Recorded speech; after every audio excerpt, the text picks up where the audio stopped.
The 9th century was a time of fire and shadow, where kingdoms rose and fell like waves crashing against the shores of history. And in the heart of this turbulent era stood a man whose name would echo through the ages: Alfred the Great. A ruler of uncommon wisdom, a warrior of unyielding resolve, and a figure shrouded in mysteries that still whisper to us across the centuries. But behind the battles and the crown, behind the legends of his victories and reforms, lies a tapestry of strange and unexplained events, moments that defy simple explanation and hint at something deeper, something almost otherworldly in the life of this extraordinary king. What secrets did Alfred carry? What unseen forces shaped his path? From cryptic encounters to visions that seemed to pierce the veil of fate, his story is not just one of triumph, but of riddles waiting to be unraveled. Picture this: a young prince, not yet destined for greatness, taking refuge in the marshes of Athelney as Viking armies tear his kingdom apart.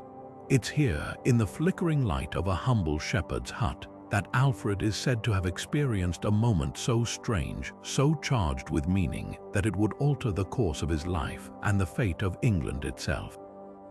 Was it divine intervention, a trick of the mind worn ragged by exhaustion, or something far more elusive? This is just one thread in a web of enigmas that tangled themselves around Alfred's reign, leaving historians and storytellers alike grasping for answers. Today, we're stepping into the shadows of history to uncover 20 of the most puzzling episodes from the life of Alfred the Great. These aren't just footnotes in a dusty chronicle. They're glimpses into the hidden currents that shaped a legend. From forgotten prophecies to battles that seem to defy logic, each event holds a piece of the puzzle. So come with us as we peel back the layers of time, sifting through the clues left behind by monks, warriors, and whispers from the past. The story of Alfred is more than a tale of kings and conquests. It's a mystery waiting to be solved. And the deeper we go, the more we'll find that the line between history and legend is far thinner than we ever imagined. Long before he wore a crown or led armies into battle, Alfred's path was marked by an event so chilling it seemed to bend the very fabric of his destiny. As a young boy, far from the weight of kingship, he was struck by a sudden and brutal illness, one that left him hovering between life and death. The chronicles whisper of a fever so fierce it turned his skin to fire, of days and nights where his breath came in shallow gasps, as if death itself were crouched at his bedside. But here's where the mystery thickens. Some accounts claim that during this trial, young Alfred experienced a vision, an encounter with a saint, perhaps even the ghostly figure of Saint Cuthbert, who promised healing and future greatness. Others suggest darker forces at work, murmurs of poison slipped into his cup by unseen enemies, a sinister plot against a child who'd one day become a king. What makes this illness so pivotal isn't just the suffering it brought, but the way it shaped the man Alfred would become. The boy who survived that torment carried its lessons into adulthood, a fierce resilience, an unshakable faith that borders on the mystical, and a quiet understanding of life's fragility. Historians still debate whether this was mere sickness or something more, a moment where the divine reached into the mortal world to steer a future king's heart. And if you listen closely to the old text, you'll catch something haunting. Alfred's own later writings speak of suffering as a forge, a place where strength is tempered. Was he reflecting on those long nights of childhood agony? One thing's certain: this wasn't just an ailment. It was the first thread in a tapestry of mysteries that would wrap around his life like ivy on stone, twisting history into legend. At the tender age of 4 or 5, years before illness or war would test him, Alfred embarked on a journey that history barely remembers, a pilgrimage to Rome shrouded in silence and speculation. Most children of his age would have been clinging to their mother's skirts, yet here was a Saxon prince crossing the treacherous Alps, his small frame dwarfed by the weight of holy purpose. The chronicles mention it only in passing, as if reluctant to reveal too much, but the gaps in the story speak louder than the words. Why would a king send his youngest son, barely out of infancy, on such a perilous voyage? And why does the record fall so strangely quiet about what happened there? Some whisper of a secret anointing. The Pope himself, it said, laid hands on the boy, blessing him with sacred oils as if marking him for a destiny not yet visible. Was this mere ceremony or something far more portentous? In an age where faith and power were threads woven tightly together, such a gesture couldn't have been accidental. Perhaps Alfred's father, King Ethelwulf, sought divine favor for his fragile kingdom, offering his son as both pilgrim and pledge. Or perhaps there were older forces at work, prophecies hidden in the Vatican's vaults, visions of a savior king who would rise from the ashes of a broken land. Then there's the puzzle of timing. Alfred's visit coincided with a rare celestial event, a comet streaking across the sky, its tail burning like a divine brushstroke. To medieval minds, such signs were never mere coincidence. Did the heavens themselves nod in approval as the boy knelt in St. Peter's shadow?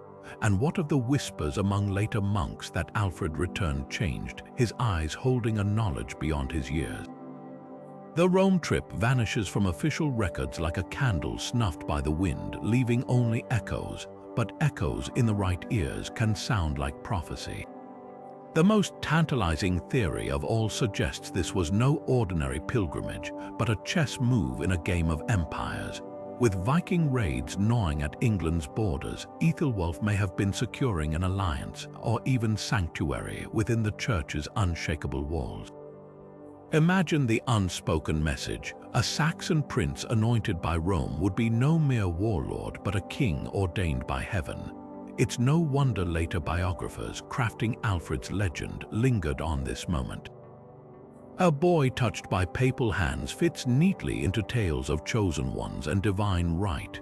But the truth that's buried deeper, somewhere between the cracks of parchment and the silence of the Vatican's archives. What lingers, though, is the uncanny way this forgotten journey seems to ripple through Alfred's life. Years later, as king, he'd send gifts to Rome, not just gold, but relics, manuscripts, a steady stream of devotion. Was this gratitude or the fulfillment of a vow made by a child who didn't yet understand the weight of promises? Whatever happened in those lost years, one thing is certain. When Alfred finally took the throne, he carried more than a crown. He carried the invisible imprint of Rome's blessing and perhaps the quiet burden of a destiny foretold. Winter gripped the marshes of Athelney like a fist, its icy fingers twisting through the reeds as Alfred crouched in the damp shadows of a shepherd's hut. The year was 878, and Wessex lay broken beneath Viking axes, its armies scattered, its people fleeing. Yet here, in this sodden wilderness, the last Saxon king clung to something more than survival. The chronicles say he hid, the legends whisper he was forged, but the truth, it slips through the cracks like mist over the wetlands. Take the tale of the burned cakes, the story every schoolchild knows. Alfred, disguised as a wandering minstrel, takes refuge with a peasant woman who tasks him with watching her hearth. Lost in thought, he lets the loaves blacken, earning a scolding that would echo through history. It's a charming fable, but peel back the layers and something far stranger emerges. Why would a king, a man raised in courts, trained in war, choose such a humble disguise? Was it mere practicality or something deeper? Contemporaries wrote of Alfred's love for music, his habit of carrying a harp even into battle. Perhaps the minstrel's cloak wasn't just concealment, it was camouflage for the soul, a way to move unseen not just by Viking eyes but by fate itself. Then there's the matter of time. The Athelney retreat lasted not days but months. What was Alfred doing in that brackish solitude? Some historians point to the marsh's strategic value, a natural fortress, its labyrinth of waterways impassable to invaders. Others, though, catch glimpses of something more mystical. The Welsh annals speak of a holy isle where men went to hear the voice of God in the wind. Was Alfred a man of profound faith, seeking not just refuge but revelation? Consider the timing. It was during these sodden weeks that he began translating psalms, weaving Latin and Saxon verse together as if stitching a new destiny for his people. Coincidence or the work of a man who'd glimpsed something in the marshfire's glow? And what of the rumors that persist in Somerset even today? Folk tales murmur of a stranger who walked the fens at dusk, speaking to shadowy figures who vanished like smoke. Some say they were spies gathering secrets for the coming war. Others insist they were something older spirits of the land, perhaps, or keepers of forgotten wisdom. The line between history and myth blurs here, thin as the membrane between worlds. When Alfred finally emerged to strike back at Guthrum's Vikings, his victory at Ethandun was so sudden, so perfectly executed, it felt less like strategy and more like prophecy fulfilled. So was Athelney a hiding place or a crucible? The answer might lie in the duality that defined Alfred's life: the warrior who carried a book into battle, the king who dressed as a beggar, the mortal who seemed to walk with one foot in the unseen. Perhaps the marshes gave him more than shelter. Perhaps they offered the rarest of gifts, a moment outside of time where a broken man could listen for the whisper of his own legend and rise reborn to meet it. The night before the fateful clash at Edington, as the campfires of Alfred's weary army flickered against the gloom, something extraordinary stirred in the king's tent. The chronicles tell us he fell into a fitful sleep, his mind heavy with the weight of the coming battle, a battle that would decide whether England lived or died beneath the Viking heel. But what happened next defies simple explanation. Alfred awoke trembling, his face alight with something between terror and ecstasy, claiming St. Cuthbert himself had stood at his bedside. Not as a ghostly spectre, but vivid as living flesh, bending close to whisper a promise. By dawn's light, your enemies shall falter like wheat before the scythe.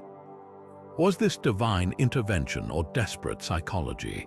The timing alone chills the spine. Alfred's vision came on the very eve of his greatest triumph, the moment he would turn the tide against Guthrum's seemingly invincible Danes.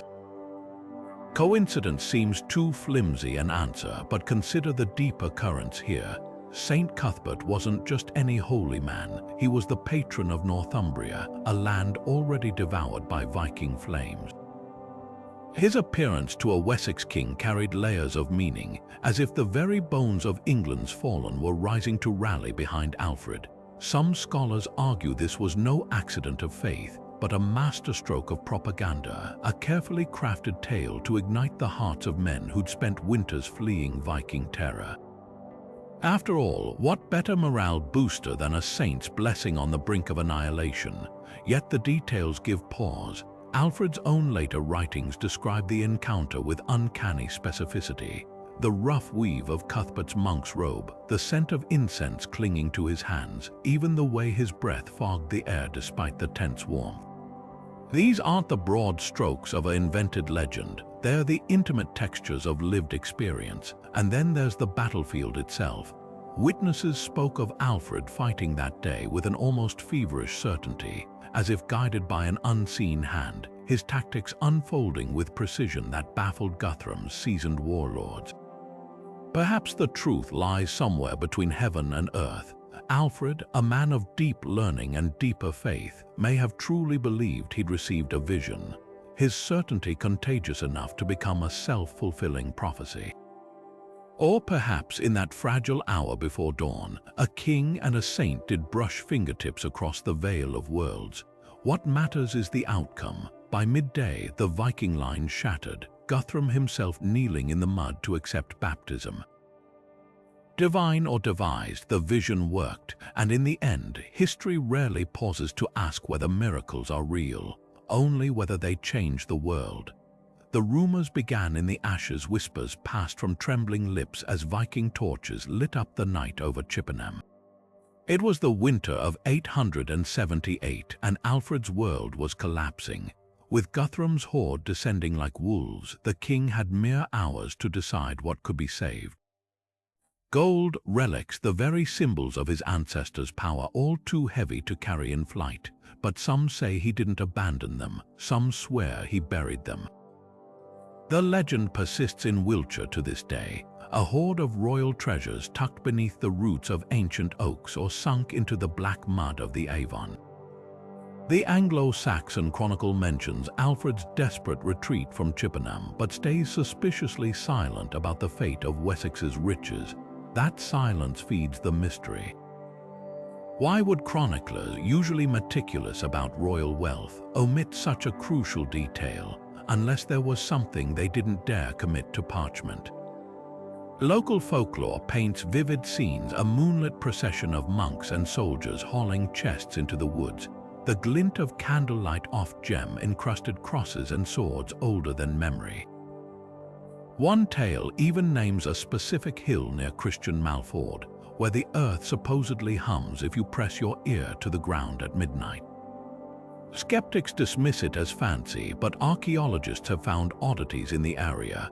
Fragments of 9th century nails in unnatural clusters, as if marking a long rotted crate, and a single gold coin stamped with Alfred's likeness, unearthed in a field miles from any known settlement. Then there's the peculiar case of the Alfred Jewel, discovered in 1693 near Athelney, far from Chippenham, yet tantalizingly close to Alfred's marshland refuge. This exquisite enameled artifact bears the inscription, "Alfred mech hate Juliacan, Alfred ordered me made." Was it part of the buried trove, moved secretly after the war, or a lone survivor of a larger treasure still waiting in the dark? Theories multiply like shadows at dusk. Some historians argue the treasures were never hidden at all, but traded to buy Danish loyalty, a bitter necessity erased from official records. Others suggest the church intervened, spiriting relics to safety across the channel.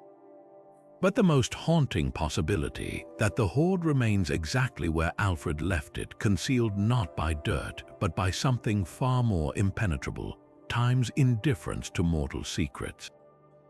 Modern treasure hunters still comb the countryside with metal detectors, lured by promises of a king's ransom. Yet perhaps the real treasure isn't gold, but the echo of a desperate act, a moment when Alfred, backed against the abyss, chose hope over despair. Whether the legends are true or not, they've become part of his mythos, the king who outwitted oblivion itself, leaving behind not just coins in the earth, but stories that refuse to die. Alfred's marriage to Ealhswith was far more than a union of hearts. It was a chess move in a deadly game for survival. On the surface, their bonding seemed like typical royal politics, a young Wessex king securing ties with neighboring Mercia through its noble daughter. Yet the timing whispers of deeper designs. This wasn't just a wedding, it was the joining of two fractured kingdoms under the shadow of Viking invasion. Ealhswith wasn't merely a bride, she was the granddaughter of a legendary Mercian king, her bloodline a living bridge between two peoples who'd spent generations at each other's throats. The chronicles barely mention her, as if scribes hesitated to give ink to her influence, but silence can scream louder than words. Consider this: within a year of their marriage, Alfred's forces fought side by side with Mercian warriors at Ashdown, a battle that shattered Viking momentum. Coincidence, or the first ripple of a pact sealed not just by rings but by shared desperation? Ealhswith's family held lands along the Thames Valley, the very frontier where Wessex and Mercia blurred. Some historians argue her dowry wasn't gold but strategic territory, a corridor for armies to move unseen. Then there's the mystery of her name. While Alfred's biographers lavished praise on his piety and wisdom, Ealhswith remained in the shadows, referred to only as the king's wife. Yet later charters reveal something startling. She held estates in her own right, a rarity for women of the age. Even more telling, when Alfred established his network of fortified towns, the bars that became England's backbone, several clustered near her ancestral holdings. Was this a queen quietly shaping the kingdom's defenses? The whispers grow louder when you trace the threads after Alfred's death. Their son Edward would conquer Mercia outright, fulfilling what some believe was always the unspoken plan, not just alliance but absorption. Ealhswith lived to see it, dying as Lady of the Mercians, a title heavy with unspoken power. Perhaps the greatest clue lies in Alfred's own laws, where he granted women unprecedented rights to own property and seek justice reforms that seem sudden unless you imagine a certain Mercian queen murmuring in the royal ear. The truth may be simpler or far more complex. Perhaps their marriage began as politics and kindled genuine partnership. Or perhaps Ealhswith was the silent architect of a vision too dangerous to name aloud. A united England stitched together not by conquest, but by the steady hands of a king and the woman who stood just beyond the torchlight, her fingerprints lingering on history's turning pages. Alfred's final act as king should have been his most orderly, a will dividing his lands and treasures, settling debts and securing the future of Wessex. But when the parchment was unrolled after his death in 899, the court erupted in disbelief. Whole passages had been scraped away, names smudged into illegibility, entire clauses vanishing like footsteps in sand. What remained was a patchwork of legible fragments, hinting at a document far more explosive than anyone expected. The missing will of Alfred the Great isn't just a historical footnote, it's a black hole at the center of England's destiny, sucking in questions about power, betrayal, and the secrets a dying king couldn't bear to leave behind. Start with the anomalies. The surviving fragments grant estates to monasteries in Winchester and Canterbury, but conspicuously avoid naming any single heir to the crown. Given Alfred's obsession with legal precision, his law codes are models of clarity. This vagueness feels deliberate, even desperate. Then there's the odd bequest to his youngest son, Ethelwerd, a chunk of land in Sussex far larger than his older brothers received, paired with a cryptic note about services beyond kinship. Was this favoritism or payment for some unspoken loyalty? The most chilling gap concerns Mercia, Alfred's entire sister kingdom, which he'd spent decades carefully binding to Wessex through marriage and war, goes unmentioned entirely. Did he intend to let it slip free, or was that the very clause someone needed to erase? Enter the players who stood to gain. Alfred's eldest son Edward, who seized the throne within days of his father's death, had every reason to suppress a will that might have challenged his claim. Yet Edward's own reign was haunted by rebellions, first from his cousin Ethelwald, then from Mercian nobles who suddenly demanded independence. Coincidence? Or the aftershocks of a suppressed testament? The plot thickens when you trace the ink. Forensic studies of the parchment reveal not just erasures, but overwriting whole sections where a later hand has carefully inserted new names in faded brown ink, mimicking the original script. This wasn't damage, it was surgical editing. The shadow of Ealhswith looms here too. Alfred's widow, conspicuously absent from court during the will's reading, retreated to a nunnery soon after, but not before securing vast estates for herself. Were these her rightful dower lands or concessions from a son who needed her silence? The truth might lie in a single surviving phrase from the damaged will. To my lady wife, the keys and the keeping. Keys to what? Treasure vaults, fortresses, or the truth itself? Perhaps the will's greatest mystery isn't what it contained, but why it was altered so clumsily. A king of Alfred's foresight would have ensured copies existed, witnessed by bishops and locked in abbey vaults, unless the changes weren't made after his death, but before, under the pressure of a dying man's change of heart. Imagine the scene: Alfred, frail and fevered, listening as his sons argued over the realm not yet cold in his hands, finally seizing the quill to blot out his own plans. The real shock isn't that the will disappeared, it's that anyone expected it to survive intact in the first place. What remains is a legacy of suspicion that shaped England for generations. Edward's descendants would cling to power, but the whispers never faded of a lost will that promised Mercia its freedom, of a younger son who might have ruled differently, of a king's last words sacrificed to the brutal calculus of dynasty. In the end, Alfred's testament became the opposite of what he intended, not a seal of order, but a wound that never quite healed. And like all great historical ghosts, it lingers, waiting for someone to read between the stains. The battlefield at Ethandun should have been a nightmare. Alfred's outnumbered Saxons staring down Guthrum's Viking horde beneath a leaden sky. But as the lines clashed that day in 878, something unnatural stirred in the chaos. Chronicles written decades later speak of shapes moving through the smoke, figures in ancient armor, their banners unfamiliar, their faces hidden by mist. Some Saxon warriors swore they fought alongside these phantoms, feeling the rush of spectral spears passing through Danish shields. Others claimed the Vikings themselves faltered, their battle cries dying in their throats as an unseen force seemed to harry their flanks. Was this mere superstition, the fog of war twisting perception? Possibly. Dawn had broken with an eerie haze clinging to the downs, and exhausted men see strange things in the adrenaline of combat. Yet the details are too precise to dismiss entirely. Multiple accounts describe the same phenomenon, a contingent of warriors who appeared from the east, their weapons glinting dull as old bronze, their formations too disciplined for ragtag reinforcements.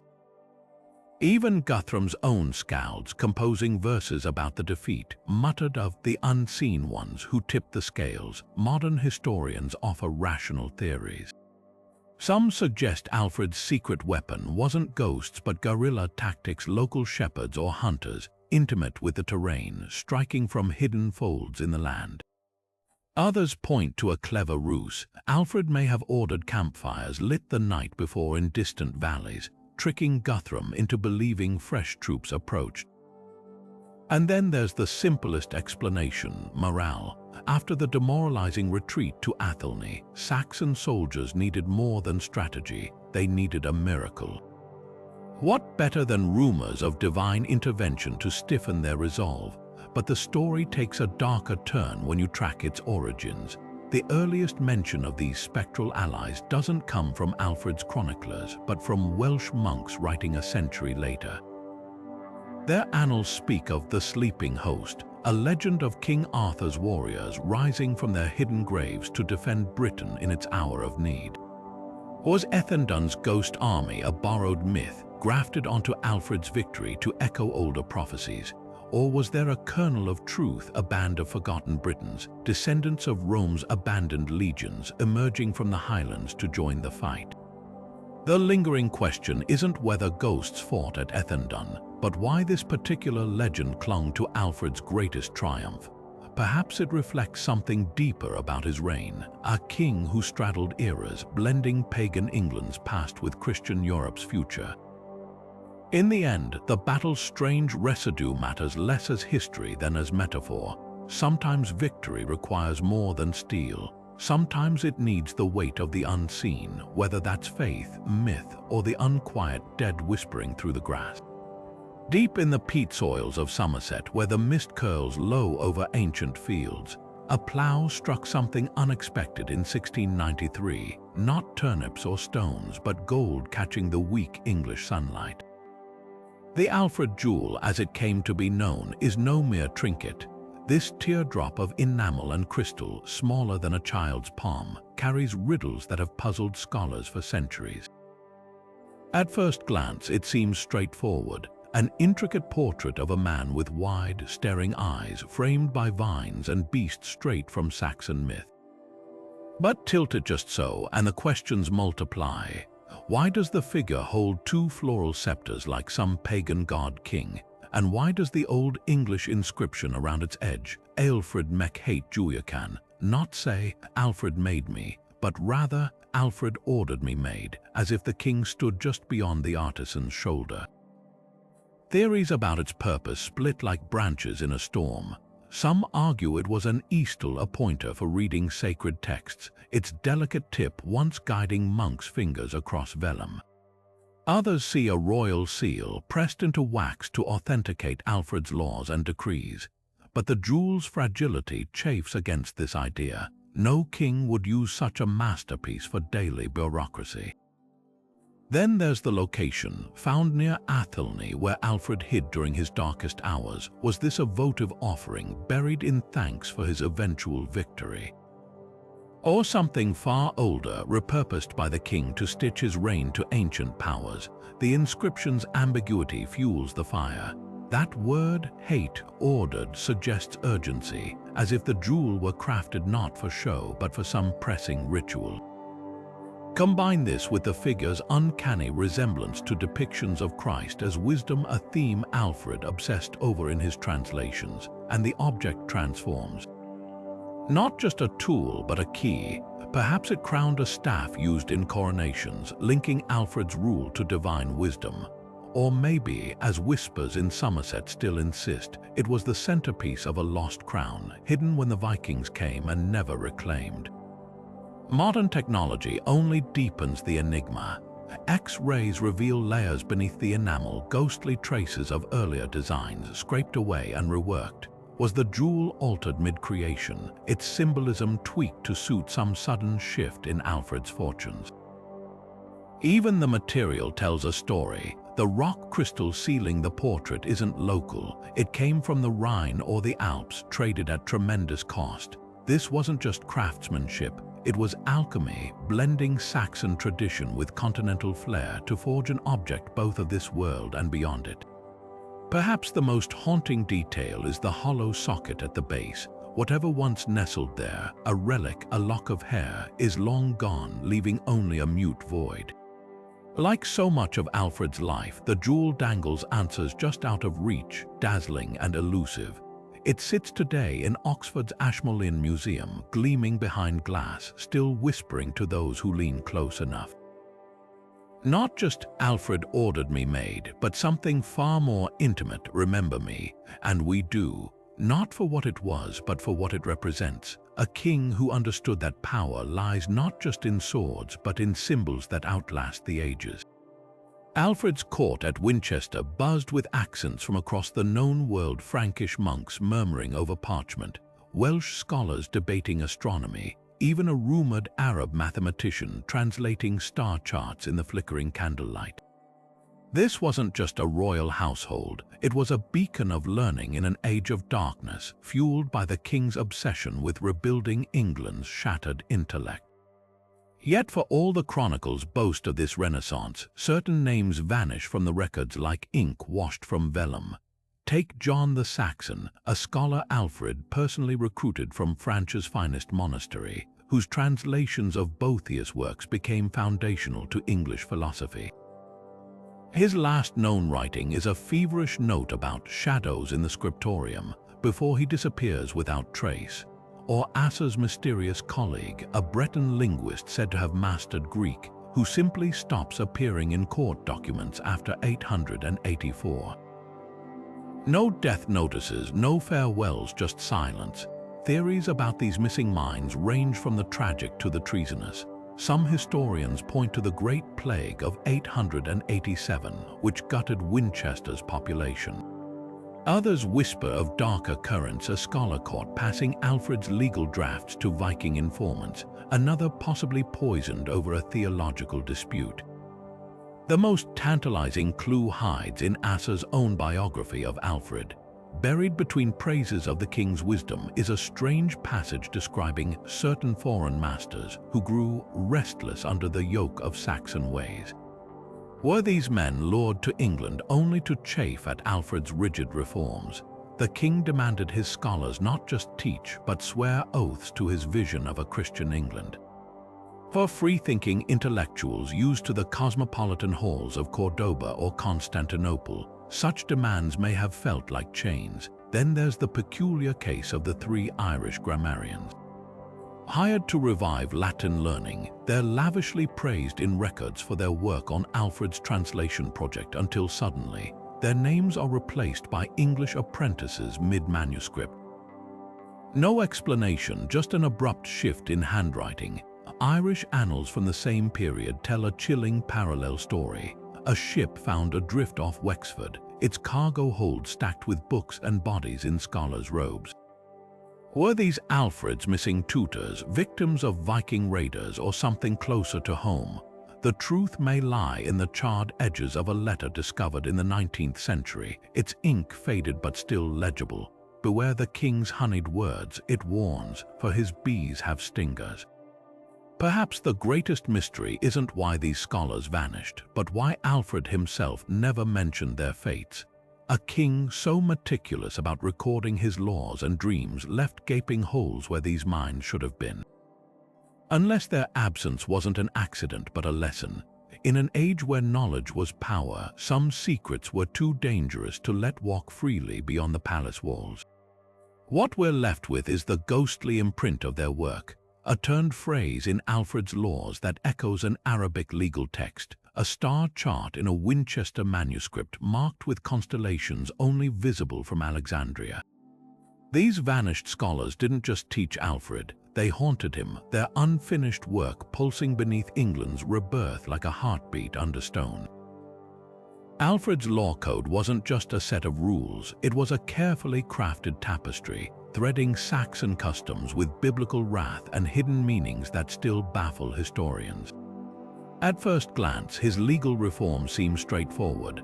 Harsh penalties for theft, protections for widows, and strict oaths to bind communities together. But beneath the surface, the text pulses with symbolism, as if every clause carried a second, secret meaning.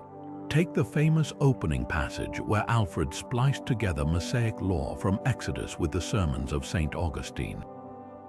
This wasn't mere scholarly flourish, it was a deliberate signal that his kingdom would be governed by divine mandate, not just mortal whim. The message to rebellious nobles and Viking warlords alike was clear: defy the king and you defy God himself. Then there's the curious case of the blood eagle omission. Viking sagas revel in describing this gruesome execution method, ribs splayed like wings, lungs pulled through the back. Yet Alfred's laws, while brutal in their own right, never mention it. Some scholars argue this silence was strategic. By refusing to name the practice, Alfred denied it cultural power, stripping the Danes of a psychological weapon. Others suspect darker reasoning, that the blood eagle wasn't banned at all but reserved for special cases. Its absence from the legal record a coded instruction to trusted enforcers. The real mystery lurks in the numerical patterns. Alfred's laws are divided into 120 chapters, the same number as the disciples at Pentecost, a number heavy with Christian symbolism. Yet dig deeper and pagan numerology surfaces. Certain finds are set at 33 pieces of silver, echoing both Judah's betrayal price and the age of the Norse god Balder at his death. Was this coincidence or a sly nod to the Saxon converts still clinging to old beliefs? The laws even embed acrostics, hidden messages formed by the first letters of each clause. One passage spells out Alfred signing vertically, while another seems to conceal a warning: beware the false brother, who was the intended audience for these ciphers. Future kings perhaps receiving veiled lessons in statecraft, or maybe the codes were meant for the church, ensuring bishops could interpret the laws as both legal and spiritual doctrine. The most compelling theory suggests Alfred wrote for two eras at once: his fractured present where strong laws could staunch chaos, and an imagined future where England might need reminders of its hard-won unity. The final clue might lie in the manuscript's margins. Beneath the formal Latin text, faint scratches in Old English appear, annotations that don't translate the laws but reinterpret them. One such note beside a passage about oath-breakers reads, "As the falcon strays, so must the hand that fed it turn to stone." Poetic, yes, but also chillingly pragmatic. It's as if Alfred anticipated a time when his words would need decoding, left breadcrumbs for those who'd listen. Centuries later, as England faced new invasions and civil wars, rulers reportedly consulted these very laws not for their statutes, but for their hidden geometry, the belief that within their careful patterns lay a blueprint for survival. Whether by design or accident, Alfred's greatest legal innovation wasn't justice, but prophecy written in ink and vellum. The Treaty of 886 between Alfred and Guthrum should have been a straightforward affair: lines drawn on parchment, oaths sworn over relics, the usual dance of conqueror and conquered. Yet from the moment the ink dried, whispers clung to the agreement like shadows at dusk. First, there was the baptism, Guthrum, the fearsome Viking warlord who'd spent a decade bathing English fields in blood, emerged from the font with a new name, Athelstan. Not just any name, but one heavy with Saxon royal weight, echoing Alfred's own grandfather. Was this sincere conversion or a chilling political performance? The chronicles claim Guthrum wept as the holy water touched his brow, but Danish sagas tell a different tale of a man who laughed through the rite, then drank himself into a stupor on communion wine. Then came the treaty's strangest clause, a demand that Guthrum's men never carry swords longer than the span from elbow to fingertip within Wessex. A practical disarmament measure, or something more esoteric. In Norse culture, the full-length sword was sacred, a symbol of a warrior's very identity.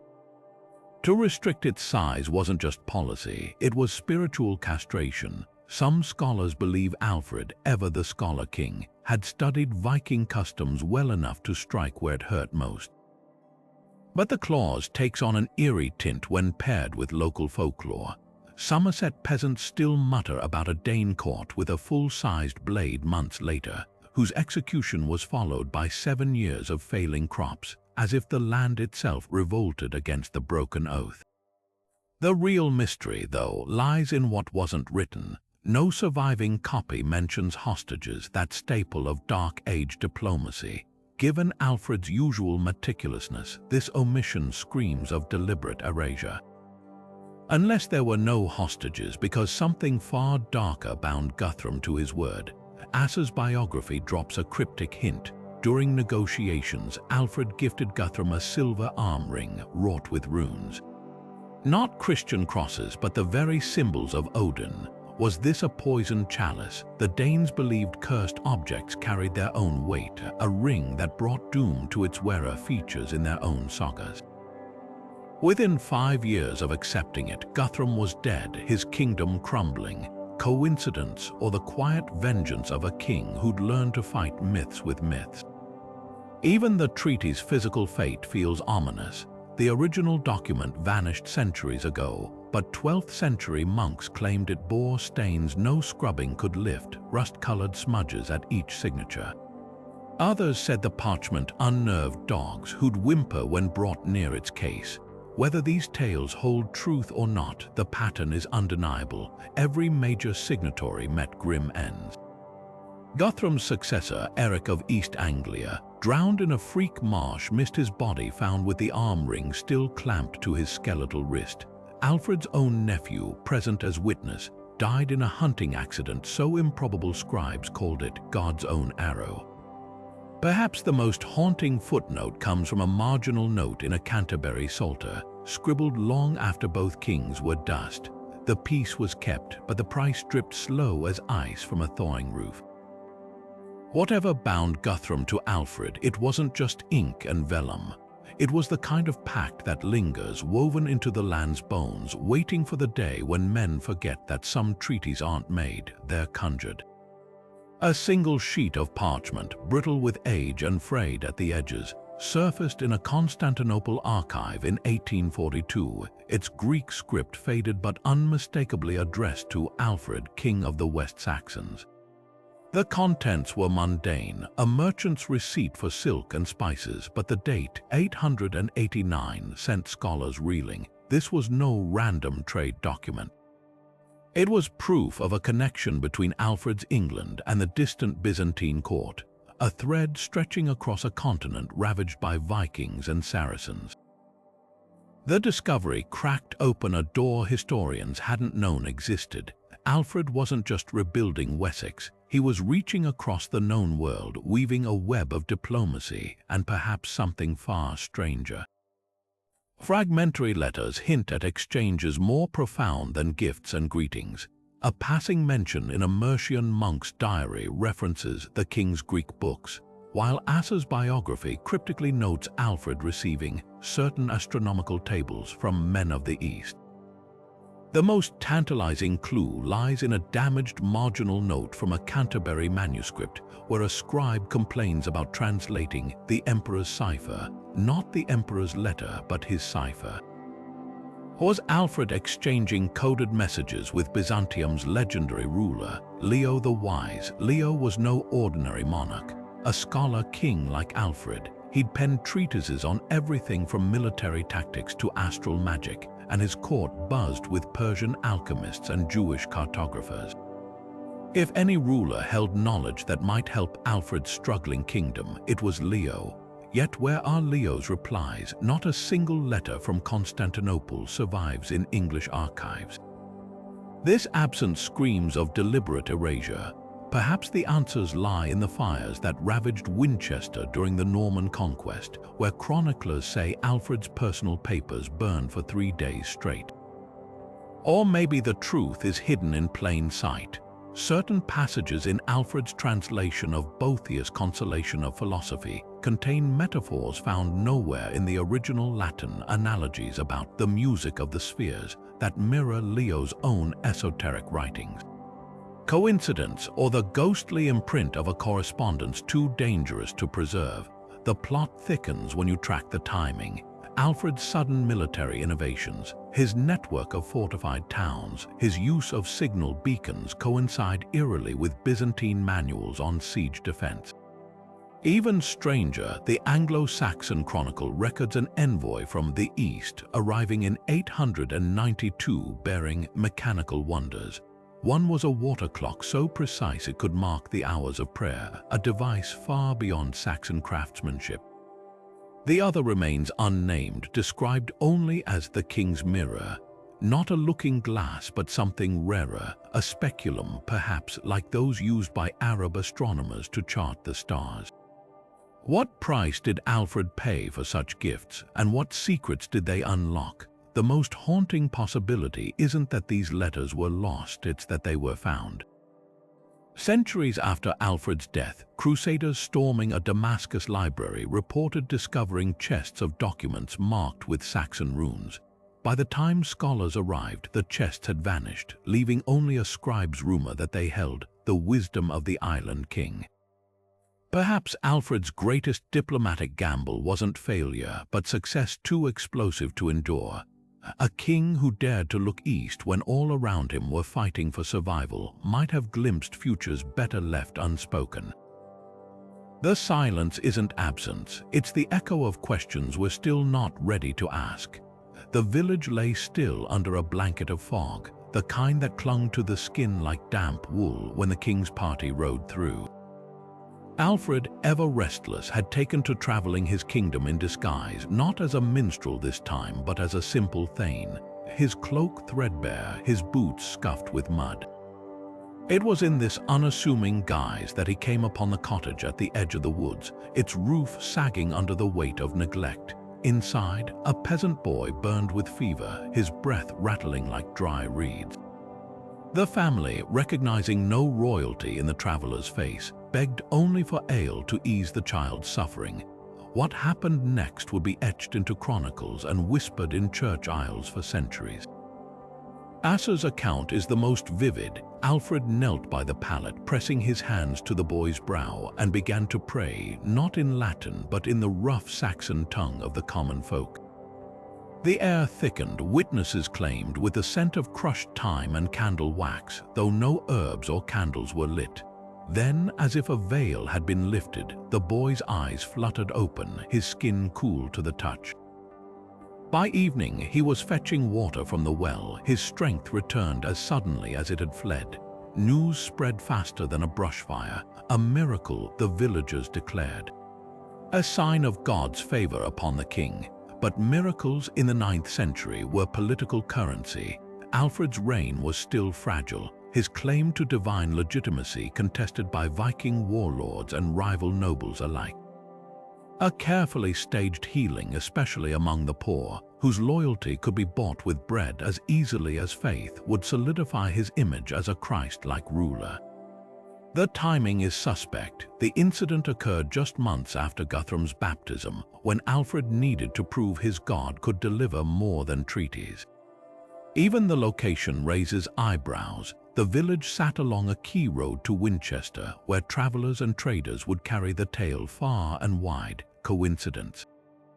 or calculation, yet the story resists easy dismissal. The boy's family, illiterate peasants, left no record of skepticism, only offerings of woven rush lights at a makeshift shrine they erected where Alfred had knelt.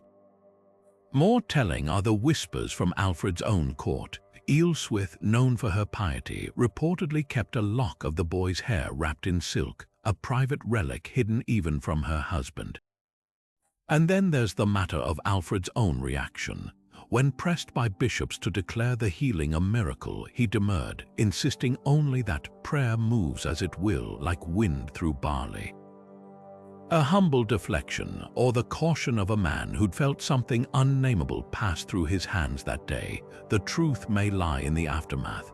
The boy, named Wulfric in later records, grew to manhood with a single peculiar trait. He could forecast storms hours before they came, his scarred lungs aching with the shift in air. Some called it a lingering gift, others the price of a life pulled too sharply back from the brink.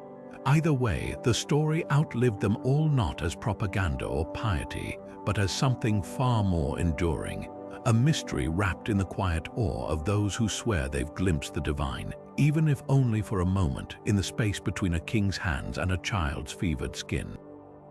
Amid the smoke and chaos of Viking raids, whispers clung to Alfred's name, not just of the king himself, but of a second man who wore his face. The chronicles tell of a decoy, a doppelganger so convincing he could stand before Danish warlords and make them kneel.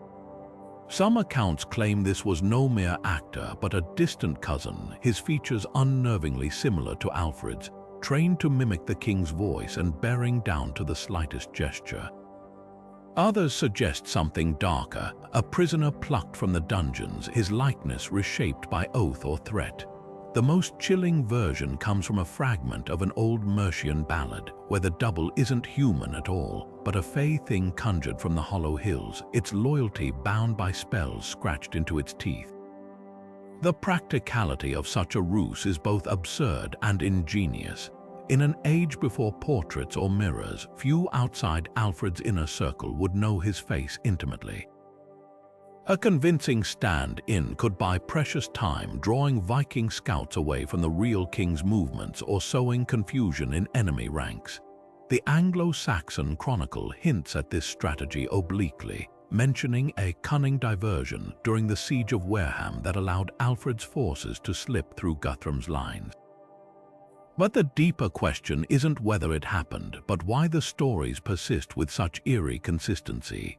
From Irish annals to Norse sagas, variants of the tale surface like reflections in a disturbed pool.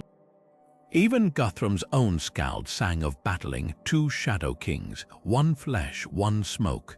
Parallels ripple through medieval Europe. Charlemagne reportedly employed a double to deter assassins, a Frankish knight whose loyalty was secured with land and gold. Byzantine emperors used eunuchs as body duplicates, their similar stature hidden beneath identical robes, but Alfred's case stands apart because of the supernatural undertones. In Saxon folklore, encountering one's double was an omen of imminent death. If the king willingly courted such a superstition, it speaks to a mind steeped not just in strategy but in the raw power of symbol. Imagine the psychological warfare. Vikings hearing their enemy could be in two places at once, his presence lingering like a ghost at the edges of their campfires. The most tantalizing clue lies in Asser's biography, where he notes Alfred's fascination with mirrors and semblances in his translations of classical texts. Was the doppelganger more than a wartime tool? A philosophical experiment, perhaps probing the nature of identity itself, or a king's private joke that the only thing more dangerous than Alfred the man was the idea of Alfred, replicable, unkillable, a face that could outlast the flesh. The trail ends in a single line from a Winchester monk's diary circa 890. "Today the other king left us and the real one wept." No explanation, just a door left ajar inviting us to wonder who or what walked out. The Anglo-Saxon Chronicle should be Alfred's voice echoing across the centuries, a meticulous record of battles, laws, and royal deeds penned under his watchful eye. Yet turn to the years between 871 and 892, and the text phrase like a thread pulled taut. Whole months vanish into silence. Key battles earn a single line where they should command pages, and strangest of all, the chronicle skips entirely the 2 years following Alfred's miraculous victory at Edington, as if the scribe's quills froze at the very moment of his triumph. These aren't careless omissions, they're surgical. Take the curious case of Ethelwold's rebellion. Alfred's own nephew, a rival claimant to the throne, raised an army of disgruntled nobles and Danish mercenaries in 899. It was the gravest internal threat of Alfred's reign, yet the chronicle dispatches it in 7 sparse words. Ethelwold came to Wimborne and was slain. No details of the siege, no mention of the traitorous ealdormen who backed him, not even a whisper of the rumor that Ethelwold had sworn oaths on pagan relics to secure Viking support. Other sources fill the gaps: Asser's biography, Mercian charters, even Danish skaldic verses, but the chronicle, the official record, stays stubbornly mute. Was this censorship or something subtler? A king who understood that some truths were too dangerous to ink onto parchment. Then there's the matter of Mercia's erasure. Alfred spent decades binding the shattered kingdom to Wessex through marriage, war, and diplomacy. Yet the chronicle barely acknowledges its existence after 875, reducing an entire people to footnotes. The pattern repeats with eerie precision. Every time Alfred's grip on power falters, the chronicle's ink runs dry. The Great Plague of 887, which halved Winchester's population. A single sentence: Alfred's near-fatal illness in 892, not a word. It's as if the scribes were under orders to record only unbroken victory, leaving failure to rot in silence. But the most telling gap isn't what's missing, it's what's altered. Compare 2 versions of the same entry across different manuscripts. One mentions a nobleman's execution for treason, while another scrubs his name entirely, replacing it with a generic certain then. The edits cluster around moments when Alfred's authority looked weakest, suggesting the chronicle wasn't just history, but propaganda, revised in real time to shore up a fragile regime. Even Alfred's famous educational reforms get curiously scant attention, relegated to vague praises of the king's piety rather than details that might reveal dissent. Perhaps learning, like loyalty, needed to appear seamless to the watching world. The question isn't why these gaps exist, but who they protected. A king fearing revolt would hardly advertise his vulnerabilities. A church consolidating power might downplay pagan collaborators. Or maybe the chronicle's silences are the loudest testimony of all, proof that Alfred's England was a place where memory itself could be weaponized, where the past wasn't recorded but sculpted, one deliberate omission at a time. The parchment doesn't lie, it just refuses to speak, and in that refusal we hear the unspoken fears of a man who knew better than most. History belongs not to those who live it, but to those who write it. The candles guttered low in the royal chamber at Winchester, their flickering light painting shadows that seemed to lean closer as if to listen. It was October 26, 899, and Alfred lay dying, not in battle as he might have once imagined, but slowly, his breath shallow as a tide receding from the shore. The chronicles tell us little of those final hours, save for one detail that burns brighter than the rest. The king's last words weren't of family or faith, but of a vision. According to a Canterbury monk writing decades later, Alfred stirred suddenly, his clouded eyes clearing as he described a great tide rushing over the land, and a tree whose roots would hold fast when all others failed. Those present swore the chamber grew unnaturally cold, the scent of salt air curling through tapestries though the sea lay miles distant. Then, just as abruptly, the moment passed. Alfred exhaled one last time, and England's great unifier was gone, but here's where history splinters. The monk's account, penned long after Alfred's death, fits suspiciously well with events that unfolded centuries later. The Norman conquest crashing over Saxon England like the very tide Alfred foresaw, and the royal lineage he founded enduring through dynastic upheavals like that steadfast tree. Too well, some scholars argue, the prophecy reads less like genuine foresight and more like clever retrofitting, a way for later churchmen to position Alfred's legacy as divinely ordained. Yet other sources complicate this skepticism. A fragmentary letter from Alfred's daughter Ethelfled, discovered in a Worcester reliquary, references her father's dreams of a shoreless sea months before his death. Even Asser's biography, usually so precise, trails off cryptically near the end, mentioning certain signs the king would not explain. The truth may lie in the tension between Alfred's two lifelong obsessions, scholarship and survival. His translations of Boethius and Augustine grapple endlessly with the nature of fate, whether it's a road already paved or one we walk into being.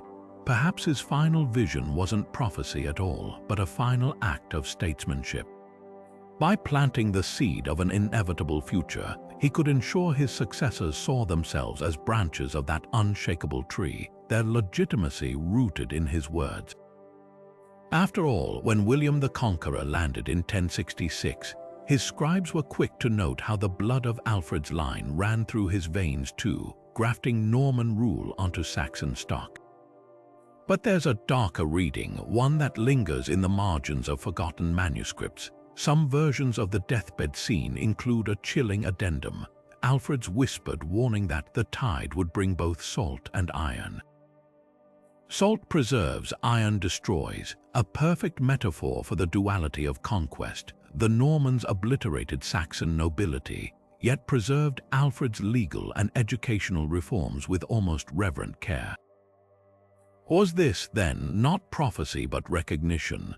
A king who'd spent his life stitching realms together might have glimpsed the paradox at history's heart, that nothing endures unless it's first broken apart.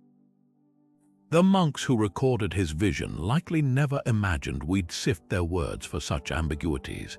But then, Alfred himself was a man who thrived in the gaps between kingship and scholarship, between the seen and the unseen. In the end, his greatest riddle wasn't the future he described, but the way his words refused to settle into any single meaning, leaving us to wonder if even death could silence a mind that always thought 3 steps ahead.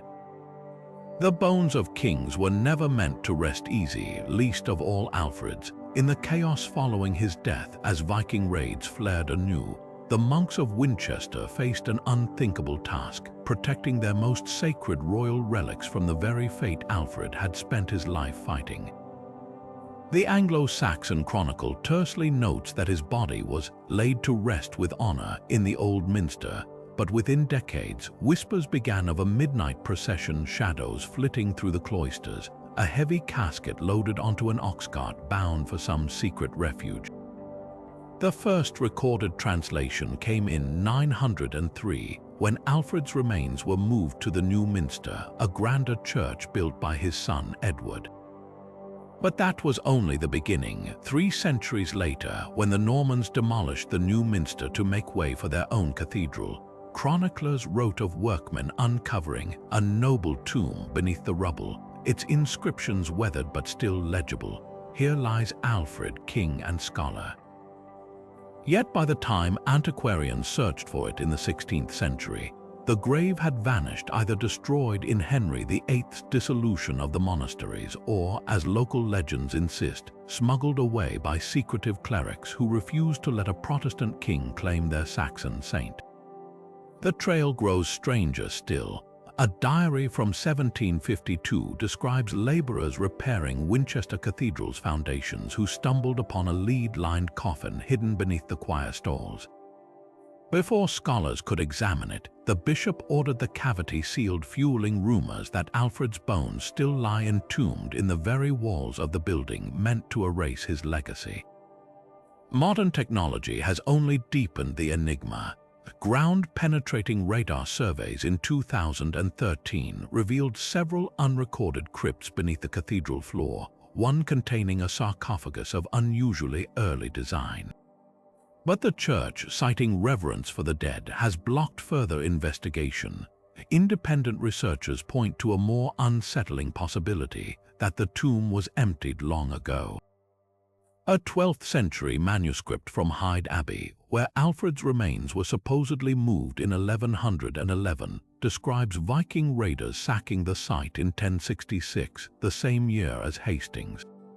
Did William the Conqueror's invading army, desperate to legitimize their rule, secretly rebury England's most revered king under Norman soil? The most tantalizing clue comes from an unexpected source, a Danish museum's inventory of artifacts looted during Viking raids. Among the items listed is a kingly finger bone in a crystal reliquary, taken from a Wessex monastery in the 10th century. Forensic analysis confirms the bone dates to Alfred's era, and a peculiar detail matches Assa's description of the king's battle wounds, a healed fracture along the metacarpal. If genuine, this fragment would be the only known physical remnant of Alfred's body, a silent witness to the improbable journey of a man who became legend. Yet even this discovery raises new questions. Why would Vikings preserve a relic of their greatest enemy? Unless, of course, they too understood the power buried in those bones, not just as a trophy, but as a talisman. Today, the hunt for Alfred's tomb has taken on the air of a sacred quest. Amateur historians comb churchyards with metal detectors, while archaeologists petition for new surveys beneath Winchester's streets. The irony is palpable. A king who valued order and record-keeping now exists in the gaps between documents, his physical legacy as elusive as the truth behind his visions. Perhaps that's fitting. Alfred, who spent his life straddling the seen and unseen between history and prophecy, between the mortal and the mythic, might have appreciated the final joke. The man who rebuilt England now lies somewhere between memory and earth, his resting place a riddle wrapped in stone and silence. Ethelfled should have been immortalized in roaring sagas and stained glass, Alfred's eldest daughter, a warrior queen who crushed Viking armies and forged a kingdom from the wreckage of her father's wars. Yet for centuries her name was reduced to a whisper, her victories credited to the men around her. The chronicles that lavish pages on Alfred's battles give her mere lines, as if history itself couldn't reconcile a woman wielding both a scepter and a sword. But peel back the layers of ink and omission, and a different story emerges, one of a strategist as cunning as her father, a ruler whose very existence unsettled the scribes tasked with recording her era. Take the siege of Derby in 918. The Anglo-Saxon chronicle grudgingly admits Ethelfled led the assault, but buries the detail beneath praise for her brother Edward's support. Yet Mercian accounts tell a fiercer tale, how she engineered the city's fall by poisoning its wells, then personally accepted the surrender of the Danish garrison, while 7-feet-tall Irish mercenaries hired by her enemies bowed to her in stunned silence. This wasn't some symbolic figurehead. This was a tactician who understood that fear could be as sharp as any blade. Her most brilliant stroke came in Chester, where she repurposed Roman aqueducts to flood Viking trenches, a move so audacious even her foes reportedly cheered its ingenuity. So why the erasure? The answer lies in the fragile politics of the 10th century. When Ethelfled's husband, the Mercian ruler Ethelred, fell ill, she didn't fade into widowhood. She seized power outright, ruling not as regent but as Lady of the Mercians, a title dripping with unspoken sovereignty. This unsettled Wessex's male chroniclers, who preferred their queens pious and consort-like. Even Alfred's biographers, usually meticulous, downplayed her role in his later campaigns, though Mercian tax rolls reveal she funded half his forts and personally commanded the garrison at London Bridge. The message was clear: a woman could win battles, but only if history remembered her as an extension of her father's will. Feminist scholars have spent decades stitching her legacy back together from fragments, a charter here, a Norse skald's verse there. They point to the quiet rebellion in her court's artwork, where she's depicted holding a sword crosswise like a king, not vertically like a saint. Even her death carries defiance. While most noble women of her age were buried in nuns' veils, Ethelfled insisted on armor, her tomb carved with scenes of her victories rather than prayers. The real tragedy isn't that she was forgotten, it's that we nearly let the silence swallow her whole. Perhaps the most telling clue lies in what happened after her death. Within a generation, her fortified towns became the backbone of England's defense. Her legal codes were absorbed into her brother's laws without credit, and her daughter was imprisoned in a nunnery to prevent another woman claiming power.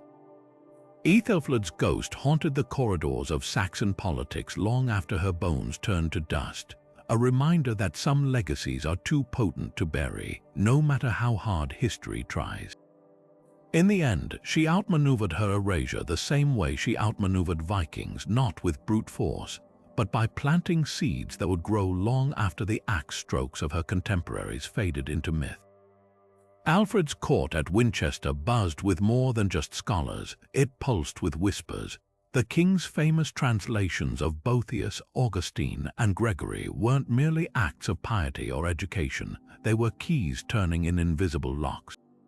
Modern researchers poring over these texts have stumbled onto oddities, marginal notes in cipher, diagrams of celestial patterns tucked between psalms, even passages where Alfred's Old English renditions veer wildly from their Latin sources. Some of these errors align suspiciously with esoteric traditions, a description of the soul's journey in the consolation of philosophy that mirrors Persian Sufi poetry, or a line about the fire beneath the world, lifted not from any Christian text but from a Gnostic hymn. Too many coincidences pile up to dismiss. The most tantalizing clue hides in plain sight: Alfred's law code. Buried among statutes about cattle theft and oath-breaking is a curious clause. Any man who teaches the arts of numbering and starcraft shall owe no fine, but only to the king himself. In an era when most nobles barely grasped basic arithmetic, why protect astrologers and mathematicians, unless, of course, their knowledge served a higher purpose? Welsh chronicles from the period mention a school of night at Alfred's court, where select scholars gathered to study the old sciences, a phrase often code for pre-Christian wisdom. Even Asser's biography hints at this shadow curriculum, noting the king's fascination with certain Egyptian arts brought to England by a Coptic monk fleeing Viking raids. Then there's the matter of the missing manuscripts. Alfred's will list a library of 34 books, yet only 18 survive. The lost volumes included works on geometry, music theory, and most intriguingly, a text simply titled The Mirror of Kingdoms.